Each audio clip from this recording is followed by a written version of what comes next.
episode of Quarantined Coaches. This time we have the coach of South Carolina, the pitching coach, Skylar Meade. How are you? I'm doing well. How are you? I am good. Is it cold? Where are you? You're not in South Carolina, are you?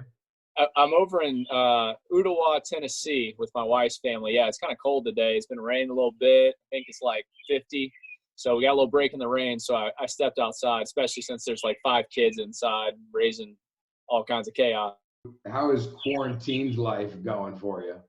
Quarantine life is a lot of handling kids. We have a 1- and 4-year-old. And so my wife's still doing some work. So trying to help out with that. Trying to do my part like she does all the time and like all the coaches' wives do. So it's busy, but I think a lot of us are in the same position right now. And if we're getting to watch our kids and stuff like that, then I don't think we have it too bad. I think a lot of us are definitely fortunate right now. Let's go ahead and jump into baseball. You are at a Power 5 school in the SEC. Does that come with a lot of pressure, especially as the pitching coach? Oh, yeah. I mean, it certainly does. Now, I think if you're going to be in a place like this at the University of South Carolina, or you're going to be in the SEC in general, you have to come into it ready for that. So I myself, and I'm just speaking for myself, I don't look at it as pressure. I think some of it sometimes can maybe be a bit overblown. You need to avoid social media at certain times. If you're going to look at social media, you got to be a big boy and be able to sift through what's maybe a genuine complaint and what's not.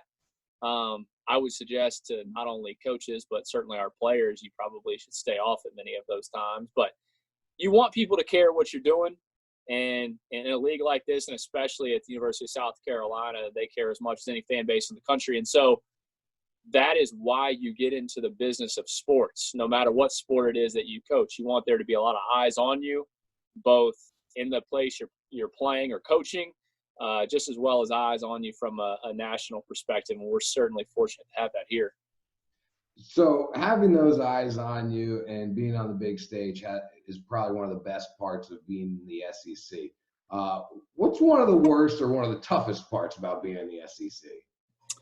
I think there's no reprieve in this league. Everybody's always getting better. There's no gimmies. There's no freebies. There's other great leagues in the country, but I think the SEC is unique in that fact that it's dog eat dog. And, you come into your fall meetings or your winter meetings and look how much better we are. And this guy's better. And this guy's better. Well, every other team in the league is having those exact same conversations, and their recruits are high level that they're bringing in both from the high school and junior college ranks. That's very difficult. I do think that what's a little different, from an expectation standpoint for us is you aren't able to have an off year and people be okay with it. Some places you can. I've coached some places where, you have 2 great years and people go, man, well, you can't do it a 3rd year in a row because you've lost everybody, and people are kind of okay with that. Not so much here. But at the end, that's what makes you work hard. It's what makes you go out there and, pound the pavement on the recruiting and work as hard as you do with your players and meet and care as much as you do, because you have the same expectations as more than the fans. As you mentioned, trying to be able to reload every year, right? And I know that Power 5 conferences, sometimes the knock on them will be, well, they overcommit or they commit too early. But there's a balancing act that you guys are trying to do because your players are so good, and a lot of them are drafted to the next level, which puts you in a tough spot of how many guys do we get and trying to project how many guys are drafted, correct? Could you kind of expand on that part of the recruiting? Absolutely.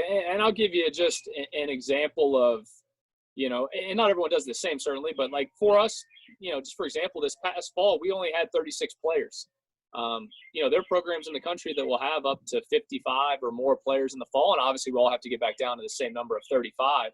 I don't say that as a pat on our back. It's just sometimes you educated guess and project out the way things will work with the draft, with your high school, with your current, with your junior college, maybe with a guy that he's going to finish his academic portion and he's not going to continue playing. I mean, there's a lot of factors. Whereas sometimes you may be at a little bit of a higher number, and obviously that's with walk-ons. Nobody's getting more scholarships than are allotted, but we all have to get back down to our number of 35. And so it is difficult. It's one of the harder things, I think, that goes on in the SEC and some of the other Power 5 leagues. But at the same token, I think if you treat people right, you're honest with people, as we are, I know in our program, then you can go to sleep at night and you can know you're doing the right things. And like I said, for us, we meet and we ask a lot of questions to people that are in the know so that we don't have to have too many mistakes. Doesn't mean that we hit every kid right. That's not my point, but you just aren't there freewheeling with kids' lives and families' lives. I mean, we understand that as much as we put into it, so do these kids and these families. Right. Let's move to the pitching side. I know you are the pitching coach and really highly regarded as one of the top pitching coaches in the country. So what technology these days do you find most beneficial to help develop your players? And at what point kind of can technology be almost overwhelming to the players?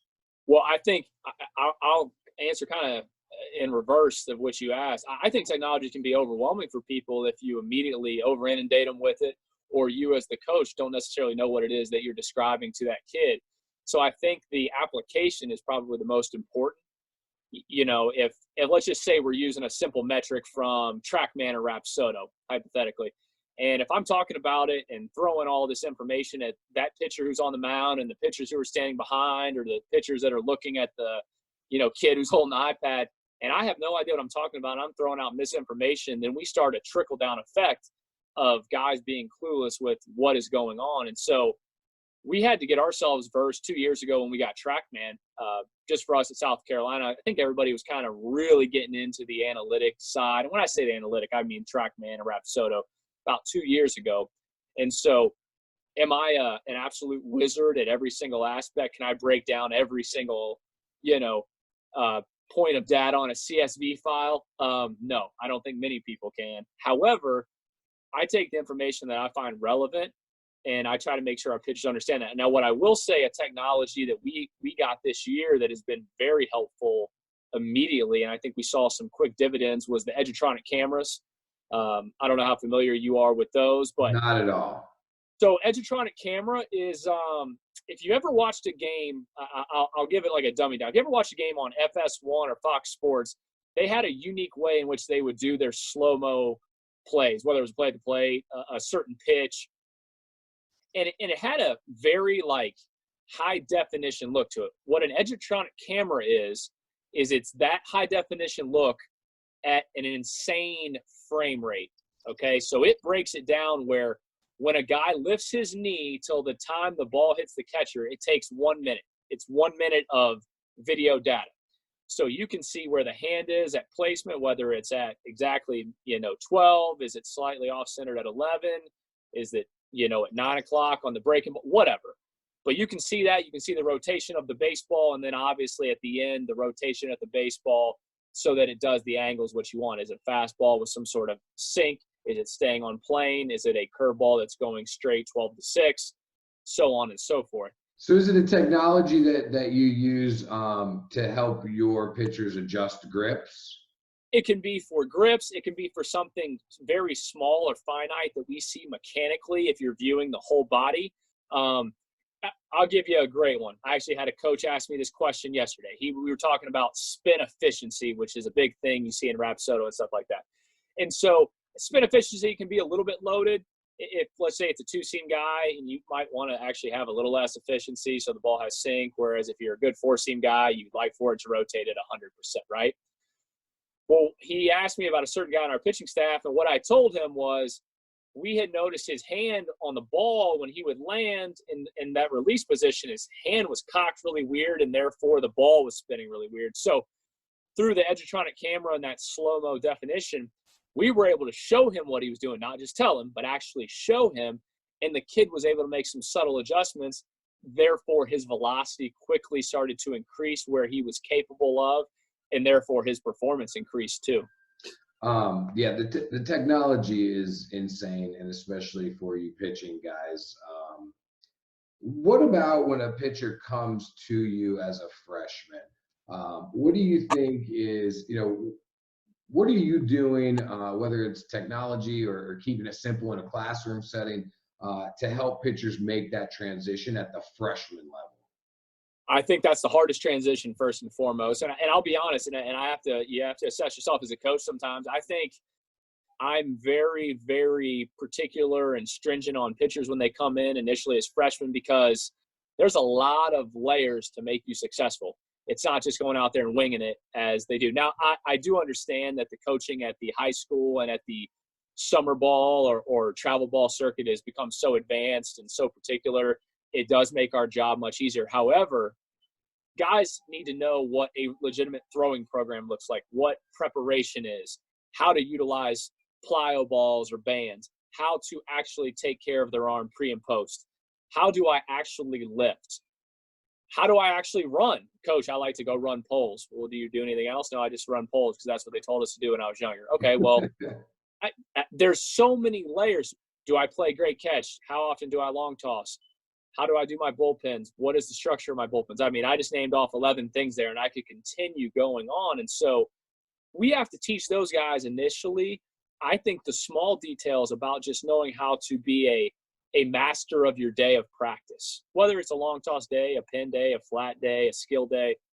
Once they can do that, I think over time, then they can then go to get their next level of degree. They pass from the bachelor's to the master's, and they can actually go out there and get real hitters. And for us, get real hitters out in the SEC. But I think it's a process. And for me, I have to show a lot of guys early on, even talented guys, here's how we long toss, here's how we play catch, here's how disciplined we have to be when we do that.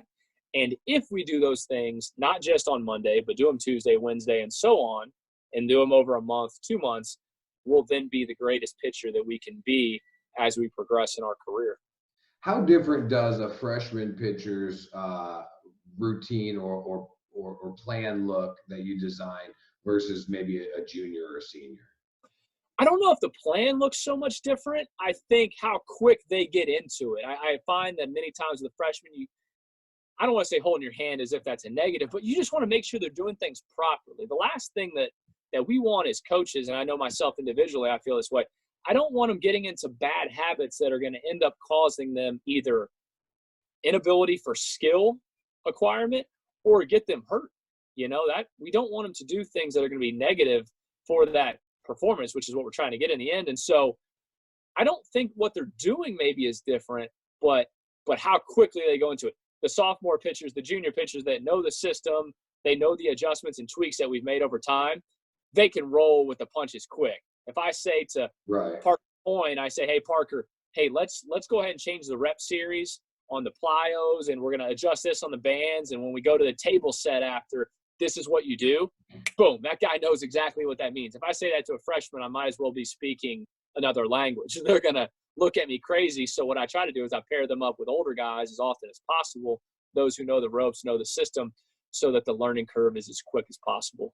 What do and I'm sticking with the freshman thing because I'm trying to help the younger guys understand that transition to college. What is it that freshman pitchers struggle with most in that first year coming to you guys?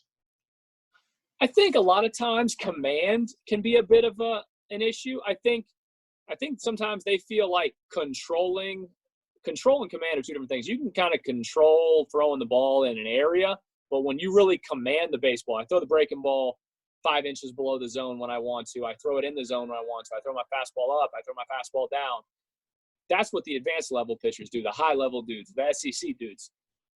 The high school guys, sometimes they get away with the mistakes and maybe they don't have the mental discipline to put full effort into their pitches every single moment. I'll give you a great example. We had a kid that was a freshman All-American in 2019. Great, amazing pitcher, was having a great year for us before everything got shut down, named Brett Carey.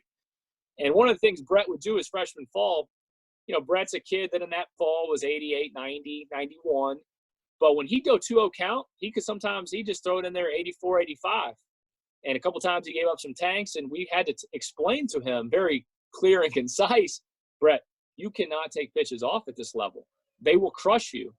And so it took him a couple months to understand. However, once he understood what we really meant and what that looked like from a success standpoint for him, he was able to alter his habits and then become the incredible pitcher he was for us and is going to continue to be down the road. But I just think guys, sometimes they take their foot off the pedal because they just don't have to compete, 1 through 9 in high school. That's just not going to happen. I don't care where you play. Right. I'm sure you guys, I know you get inundated with emails and names because of who you guys are. Everybody wants to play there, right? So what does a kid who is maybe a sophomore or a junior in high school, what does a real South Carolina prospect look like at that age? Well, I think you certainly are looking at the premier, the bodies, the athletes, the athleticism of movement, whether they're pitcher or position player. I don't think it matters. But to me, one of the things, and this is going off of the actual visual things, I think there has to be a certain presence to them. They got to carry themselves like a dude. They got to be able to handle themselves. This is a hard league to play in. This is like playing AA baseball. And so these guys need to understand that dog-eat-dog nature, you have to bring it every day. And if you don't bring it every day, somebody's chomping at your tail to take your job. And so we want guys that can carry themselves and have that real makeup. Coach Lake on our staff is a big makeup fan. And I think we all believe that, but when he's been in the SEC for a long time, coaching with Coach Tanner back in the day, being at Ole Miss, coming back to South Carolina, the guys that, you hear him in those early meetings say, hey, this guy has makeup. Don't give up. Don't give up on him. He's got makeup, even if they're struggling. Many times that proves out to be the guy. So when you relate that to the recruiting process, the kids that are very good at their communication, they don't rely on their mom and dad maybe to answer questions. Those are the kids that I think for us, when we're looking at two guys that have high-level similar skill sets, the dude whose makeup's off the charts, they're going to trump that other guy every single time. And sometimes there's not much you can do about that. Sometimes we are who we are, but I think having a maturity and a way about you is more important maybe than kids sometimes realize. No doubt. I agree with that. I got a good chance to talk with Coach Palumbo at ECU about some of the stuff you just touched on and the parents' involvement and the kids just kind of needing to be the ones to talk and take that, that leadership role in their own life and in their own recruiting process. Let's get to you a little bit. With everything advancing so quickly, what are you doing to kind of stay ahead of the curve as a coach or improve yourself as a coach? Well, certainly the technology side, as we kind of touched on, you got to be as versed as possible with. One of the things that, and I learned this early on, I was a pitching coach at 22 years old at Eastern Illinois University, working for a guy named Jimmy Schmitz, who was an unbelievable mentor for me. One thing he always said is you have to bring something to the table every day, and you have to bring something consistent to the table every day, but you also got to be able to sometimes bring something new.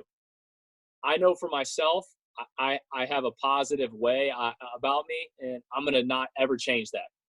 Whether I'm 35 now, even when I'm 55, 65, I don't have bad days. So I know that's one thing I can bring to the table just from an energy standpoint.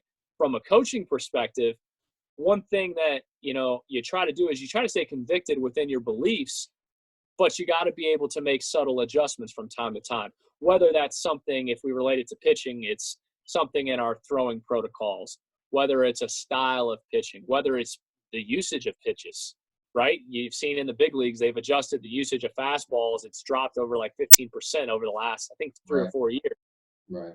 You have to be able to make adjustments and not have an ego about it.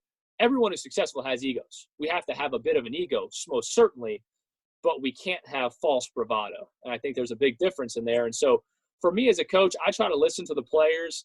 When you're I know it's harder as a head coach.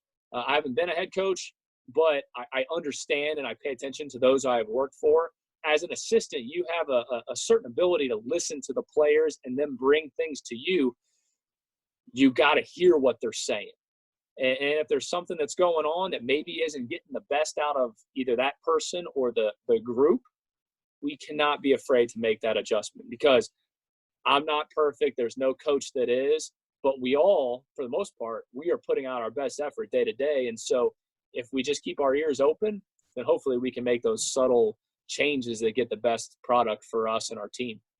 What would you say is your key role as the pitching coach? I mean, are you a performance coach, a teacher, a psychologist? Like, what's your main role, would you say? I No, mean, that's you got a little bit of everything for sure, but where do you spend a lot of your time?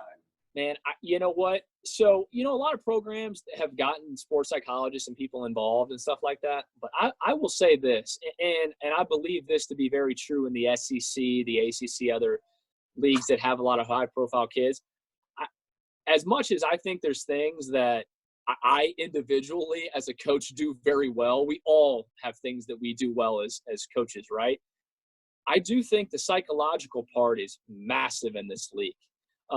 Now, there may be an element of it that relates to a physical, but you got to get guys to believe in themselves, and I'll give you an example. We have a kid named Cam Tringali, greatest kid, hardest worker. He's a self-made guy, right? And his stuff had been great early this year, but he wasn't pitching very good. And one of the things we had to do was delve into the numbers and see what was going on, because his velocity was high. He's throwing the ball 94, 95 at times. You're like, he's getting smacked. What is going on? Well, you come to just look closer and closer, and he was so bought into throwing strikes and doing what we said that he was just kind of cookieing balls in. So we had to make an adjustment and say, Cam, you are fine. Your stuff's great. Your breaking ball's good. The delivery's fine. Front side, all that's good. You got to just throw the ball in a different area and don't get caught up in throwing it, quote unquote, in the strike zone. Throw it out of the strike zone, and when they swing at it, it's a strike. And so when I, as a coach, was able to present that in the best possible manner, both by my words, by visual aids, by analytic aids, once we were able to do all that, he was able to make an adjustment, and the kid in his last 7 innings, 1 hit, 10 Ks, and you're like, whoa, that's the dude. Like, that's the guy we know he can be. But I thought a major role of it, I didn't do anything with him stuff-wise. We just got the psychological right to then get the physical right. So I think that's massive, not just for me, but for a lot of guys in this league especially. I would imagine that's a battle that you're having with a lot of incoming players, whether pitchers or hitters, where they get to the SEC and they think they have to do more than what got them there. Oh, there's no doubt about it. I mean, yeah, for whether it is a hitter or a pitcher, you gotta know what it is you're good at, right? If you're a hitter that you hammer the ball away, continue to be able to hammer the ball away. Don't say, well, I hammer the ball away, but now I want to hit the ball in, I want to hit the ball down, I want to hit the ball up. Well, okay, well, that's impossible. If I'm a pitcher that is great at, let's just say you're the old throw the fastball up and spin the breaking ball down. Well, okay, yeah, we want to work on a changeup. Maybe we want to develop a slider or a cutter. But in the end, remember what it is you're good at and don't lose that skill set, right? It's like I'm a big basketball guy. I always go, hey, guys, Steph Curry, he's working on driving more, but you know what he still does every game? He still hits threes. He ain't going to forget to do that. Right. All right? James Harden is still going to be able to dribble and step back and hit threes. Yes, he drives to the right more. He's passing. His best movement is that he can step back and hit threes better than anyone's probably ever done. Don't lose your bread and butter. Yeah, I mean, do the things that you got recruited to do in the first place. Of course. When you're looking at social media and evaluating players, I guess we can go with the pitching side of things. What are things you want to see in a post by a kid made? Not necessarily the video, but the information provided in a post. I mean, I do think in this day and age, it is nice that you can actually show the velocity of something rather than just maybe having it in words, like on an email. If I'm right. Johnny Johnson and I'm a senior and I'm throwing this ball 95 miles an hour and this, like you can actually see it on the video now. And if right. you have show me, don't tell me. Right. Absolutely. But I tell kids this all the time, and you're doing a great thing for these kids with information, and a lot of people out there. The information for these kids now, high school and younger, is incredible, and it's a good thing. And I'm glad that we can speak on these topics. But I think sometimes less is more. I mean, if you showed me a 1-minute clip of a pitcher that's body function, his arm went well, you know. And I say velocity just because we can put it on there. They don't have to throw a certain velocity to be noticed. Yeah, if you throw the ball 62 miles an hour, you're probably not getting recruited. Okay, we can all agree on that. But Fair enough. There's not a certain number that says this is what we have to see to like a video. And so, but if you just can see the guy from an angle or two, you probably would like to see him in a game, just because I think sometimes you see the most accurate depiction of what a guy looks like when he throws, when he's actually having to compete. If you saw that, you can make a pretty good gauge on what it looks like. Heck, I talked to a coach just the other day. He sent me a 30-second clip. I saw a guy. I was like, dang, that body looks good. That arm looks good. Ooh, that was 88, 90. I kind of like it. So, you know, I reached out to the coach. We spoke about the kid. We'll see what the heck happens. But at least it was enough of a clip that it garnered my attention, you know. And so I think guys sometimes get it maybe a little twisted. They have to do so much when in reality, if your mom or dad or girlfriend or brother gets a little clip of you, if people are doing their job, which everybody in the country is, there's 300 Division I schools that are out there working their tails off. The ones that pick up the phone are going to find out the information they need to on you. Less is more there. Give me a video and just give me your name and where I can find you. Maybe it sounds. And give us a contact and give us a secondary contact. You know, if you're young, because unfortunately we can't reach out to everybody. If we see the best 2024 in the world, you know how it is. It's like, hey, is coach going to call me? Nope, not for 3 years. How many people tag you in a post, in their recruiting post? Like they'll put a video up and then they'll tag you or USC baseball. Do you get a lot of those? I see it happening more and more, and I feel bad for you guys. You know what? As I sometimes I could see that, but like for me, I love it because, oh, look, I'm tagged. We all check social media. We all utilize it. I mean, you know, I know like on our coaching staff, I'm the youngest guy, and part of it is I got to be kind of connected too, right? So if there's a kid, hey, I'll take the 20 seconds, 30, 40 and look at it and go from there and shoot. One thing I think we've learned, and you see it with, you know, I know Rob Friedman and some of these guys that have a big voice social media wise, you know, these kids will tag them, and I think it's a great platform for these guys. Heck, I mean, we all can laugh about it, but if we were in high school now, you think we wouldn't do some of the same things if there was a school that we were interested in? Oh, listen, I sit here and promote myself on social media all day, so I get it. What's the right way? What's the wrong way? And it sounds like that's a fairly decent way for a kid to get you to check out their video, which is, you know, the message, and that's a good thing. If a kid wants you to check out their video, go ahead and tag them. Make sure you follow them too, right? So those follows go up, right? Exactly. We got to keep our ratios right. I mean, look, man, we're all human. It makes us feel good when our followers go up. There's nothing wrong with that, okay? You mentioned Rob Friedman. Let me get a little pitching ninja in here for him, but I'm done blowing his head up for him. What does he got to do better? What do you want to see more of on pitching ninja that's going to help you as a coach or help your guys? What is it that he does that you want to see more of, or what's he missing out there? You know what? I think I remember, am I right? Did it come out about 2 years ago? I don't know. I met him a year ago, I'll say. Really? Yeah. So I have not met him. Here's what I'll tell you. My second week in coaching at South Carolina, we had our Friday guy's name was Adam Hill. He had kind of had this newfound changeup, you know, that even our team was like, hey, when did he start throwing this changeup? And I'm a big fan of changeups, but he had this like big, like almost like fork ball changeup. And anyways, he made pitching ninja 2 weeks in a row. And so since it involved South Carolina, I was kind of hyped about it. I'm like, man, this is great. His changeup's on there. And our players know I love changeups. And so I always am watching on there. You like want one of your guys to get on there and find a way to get on there or get the sword, which I do love the swords. Those always crack me up. But no, I think he's put out it's a great, well, I don't know if you want to call it a product or what, but I think it's a great resource. There's good information. There's good videos. There's a humor element to it. I think it's a really, really cool deal. Let's put it this way. It's one of the things on social media that is posted out there a lot that has never irritated me once. That's a good way to put it. So what I took away from that is what he needs to do better is put more South Carolina pitchers on there. I'm glad you said it and read between the lines, because we play, hopefully about 70 games a year. I've been here now, we'll call it 2+ years. I think we got to have a South Carolina pitch every single game. If he's got to reach out to me and ask which one, I'll tell him where to go on ESPN Plus and find it. I love it. What's the best argument you ever got in? I don't care what level, coaching T-ball or college, with an umpire, and what was it over?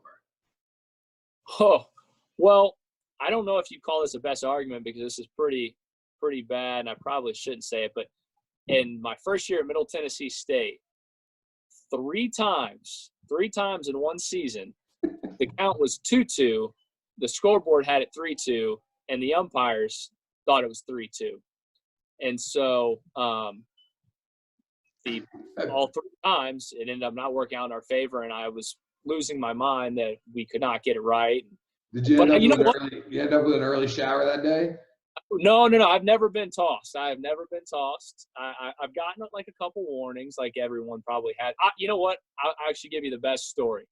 When I was at Michigan State in the fall of 2016, we played Indiana. I'm really close with Coach Lamonis. He was there at the time. And so we weren't playing Indiana that season, so we figured, hey, we'll go down. We played them at 1 p.m. There was a football game that night. So we took our team to go watch Michigan State play Indiana football too. So anyways, we're playing the game. And mind you, it's a fall scrimmage, but, you want to compete and win. And we had a kid on the mound, and, the count was supposed to be 2-2. Or I'm sorry, excuse me. The count was supposed to be 1-2. It was, as I remember saying vividly, fastball called strike, breaking ball swung and missed, breaking ball fouled off, fastball up. Umpire yells 2-2. I get mad. I said, no, it's 1-2. I'm showing him the sheet. He disagrees with the sheet. And then the bat ends up going. The kid ends up walking. And I just made the comment, and Coach Boss and others laughed at me. I go, well, I guess if we're just not doing it right, why are we playing the fall game, And the umpire was a little bit offended at me. And I'm just sitting there like, but no, seriously, like, it's not hard to keep track of balls and strikes, in my opinion. I mean, that's your job. And so I don't care if it's a fall game or we're playing in Omaha. I just want it right. And so I remember all of our players getting on me. But what made it so funny was I was really close with Kyle Cheeseborough. He was coaching third for Indiana. So when that kid went to third base, Cheese said, hey, what's my boy Meade over there getting so mad about? What is he mad about? Like, he thought the count was wrong? And the kid goes, hey, coach, the count was wrong. And it goes to show you, no one else really was taking maybe the severity of the game as high as me. But is he at Mississippi State? Yes, he is. And those guys are doing obviously a tremendous job. They walked into a very good bunch, and Lamonis and his group are great leaders, and they really helped them. And they'll have that thing rolling. Look, it's Mississippi State. It's a brand. It's one of the best brands in college baseball. So they've done a tremendous job, and Cheese has done a tremendous job down there with hitters and catchers alike. It sounds like you guys are just kind of moving to different regions and conferences together, so you just stay at it with each other, huh? A little bit. I like to rag on Cheese as much as humanly possible. Well, good. Maybe this will draw him out of the woodworks, and he'll want to get back on. He'll want to get on here with us. Any superstitious tendencies for you? Well, I'm probably about as OCD as it comes. I mean, I've never stepped over a baseline with anything other than my right foot. I have your right foot. I love that. I mean, if you ever saw me pitching, there was a lot of mannerisms that were going on. Same thing from when I was hitting as a player. I mean, yeah, I have a lot. I use the same colored pen all the time. I make sure the cap's a certain one. I mean, I probably am a bad person. We could do a 40-minute podcast on all of my OCDs that I try to hide from everybody on a daily basis. Have you ever caused a kid to develop a superstition? Have you ever said, well, why don't you just keep doing that? Yeah, I don't want to say it's a superstition, but I will say this. One of my biggest fears as a player was throwing a wet baseball. I wasn't able to grip one. I have smaller hands. Everybody who knows me rides on me about that. So I just couldn't grip a baseball that was kind of slick. So when we're playing and, you play these wet games in the spring, no matter where you are, and boom, guy gets a base hit up the middle, center fielder throws in the slot ball, shortstop throws it, and the pitcher gets it back. I'm immediately yelling at our catcher. I'm like, Burgess, get him a new ball. And when the pitcher throws that same ball, I internally am freaking out. Especially then what will make me go crazy is he throws his ball, and then he's like rubbing, like it was wet, and I'm going, well, yeah, we just had 5 inches of rain on the field, and the ball went to center, and you decided to throw it, So I think that's probably one that maybe I slightly push over to them, but I try to let them develop their own nuances as they go. Going back to when you were a kid growing up watching baseball, what was the most memorable game you ever, major league game or college game you ever saw, whether on TV or in person? What's the game that sticks out to you? Hey, it's funny. They just replayed this game. They were doing the top 20 games, I think, of the last 30 years maybe on MLB. It was number 15. It was the Game 5, Yankees and Mariners, 1995. It was when Edgar Martinez hit the double in extra innings. Randy Johnson came in on 1 day's rest. Yeah. By the way, 1 day's rest after being on 2 days rest and threw like 20 innings, and he survived. So I guess they should have killed all those coaches for overusing the original Mad Bum. Yeah. But I remember that game as a kid because Ken Griffey Jr. was my favorite player. That was who I emulated as a kid. And I just remember his slide, the swagger he had, the jumping in, the arms over the head, players mobbing him. And I remember in that game, I remember A-Rod coming in as a pinch runner and then playing shortstop, and you're looking at him, you're like, dude, that guy kind of looks like he's really good. And then people, hey, he's 19 years old. And I remember being at my dad's apartments with the friends that lived under us at the time, watching the game till late at night. It was a heck of a game, and that Mariners team was a fun one to watch. I commented on Eddie Smith's post the other day. The one for me was the Sid Bream slide. Yep, I remember that one. Well, I was 6 years old, and I was crying on my dad's couch the entire night because we had tickets to the World Series in Atlanta, and I thought we weren't going to get to go. So it was 2.5 hours of me crying and 10 minutes of elation. And then probably Oreo cookies in bed for me at 6 years old. Coach, I appreciate you coming on here. Such great stuff. Skylar Meade of South Carolina. Best of luck to you guys when you do get on the field, and I hope to see you this summer, man. Absolutely. You didn't ask the Tiger King question. Oh, I didn't ask that. I didn't know if you were a Tiger King fan. This question, just for the record, comes from Rob Friedman, okay? And the question is if what was it? Which member of the Tiger King would you most like to coach? Well, I can tell you this. Carol is totally out. I think she's got too much baggage. I don't think we can trust the work ethic of Joe Exotic or his cast of characters. I don't think he's coachable is the problem. Yeah, I think Jeffrey, is it Lang or what was the guy that I'm going to have to admit I just started this series last night. Here's the guy. I'm taking Doc Antle. Doc Antle, that's the guy in Myrtle Beach with all the cats. Allegedly has 5 wives, allegedly. I think he's got staying power. He seems to be cool, calm, collected. I think he could be a steady force, maybe put him in the 4 or 5 hole, let him play first base. He has some juice. He's got the big forearms. And I just saw a picture yesterday that he was actually on stage during Britney Spears' VMA performance like 20 years ago. He was the guy that provided the snakes for her when she did some performance on stage. So the guy can handle vet. He's got some experience. He's been around the block. To me, I think that's the guy that you got to go with. Seems to be the most trustworthy. He's got the least amount of baggage. He's only had the FBI seize his place like once. So yeah. Oh man, be easy. Thanks again. Absolutely. You have a good one. Later. Take care.